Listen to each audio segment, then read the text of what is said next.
கலாத்தியர் 5ஆம் அதிகாரம். ஆனபடியினாலே நீங்கள் மறுபடியும் அடிமைத்தனத்தின் நுகத்திற்குட்படாமல் கிறிஸ்து நமக்கு உண்டாக்கின சுயதீன நிலைமையிலே நிலை கொண்டிருங்கள். இதோ நீங்கள் விருத்த சேதனம் பண்ணிக்கொண்டால் கிறிஸ்துவினால் உங்களுக்கு நான் ஒரு பிரயோஜனம் இராது என்று பவுலாகிய நான் உங்களுக்கு சொல்லுகிறேன். மேலும் விருத்த சேதனம் பண்ணிக்கொள்கிற எந்த மனுஷனும் நியாயப்பிரமாணம் முழுவதையும் நிறைவேற்ற கடனாளியாய் இருக்கிறான் என்று மறுபடியும் அப்படிப்பட்டவனுக்கு சாட்சியாக சொல்கிறேன். நியாயப்பிரமாணத்தினால் நீதிமான்களாக விரும்புகிற நீங்கள் யாவரும் கிறிஸ்துவை விட்டு பிரிந்து கிருபை நின்று விழுந்தீர்கள்.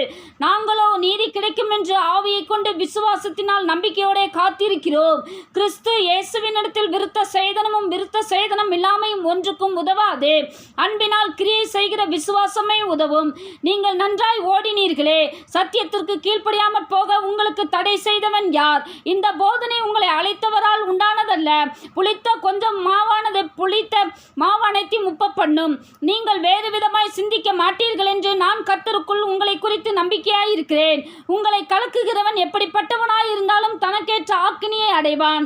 சகோதரரே, இதுவரைக்கும் நான் விருத்த சேதனத்தை பிரசங்கிக்கிறவனாயிருந்தால் இதுவரைக்கும் என்னத்திற்கு துன்பப்படுத்துகிறேன்?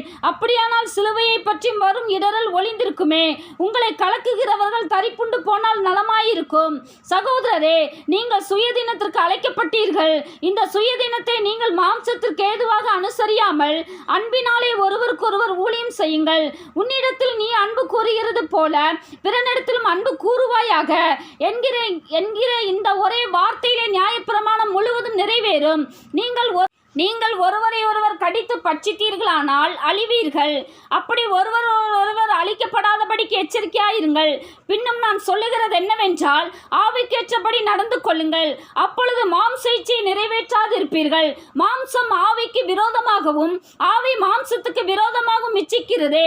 நீங்கள் செய்ய வேண்டும் என்றிருக்கிறவைகளை செய்யாதபடிக்கு இவைகள் ஒன்றுக்கொன்று விரோதமாயிருக்கிறது. ஆவினால் நடத்தப்படுவீர்களானால் நீங்கள் நியாயப்பிரமாணத்திற்கு கீழ்ப்பட்டவர்கள் அல்ல. மாம்சத்தின் கிரியைகள் வெளியரங்கமாயிருக்கின்றன. அவை அவன: விபச்சாரம், வேசித்தனம், அசுத்தம், காமவிகாரம், விக்கிரகாராதனை, பில்லிசூனியம், பகைகள், விரோதங்கள், வைராக்கியங்கள், கோபங்கள், சண்டைகள், பிரிவினைகள், மார்க்க பேதங்கள், பொறாமைகள், கொலைகள், வெறிகள், களியாட்டுகள் முதலானவைகளே.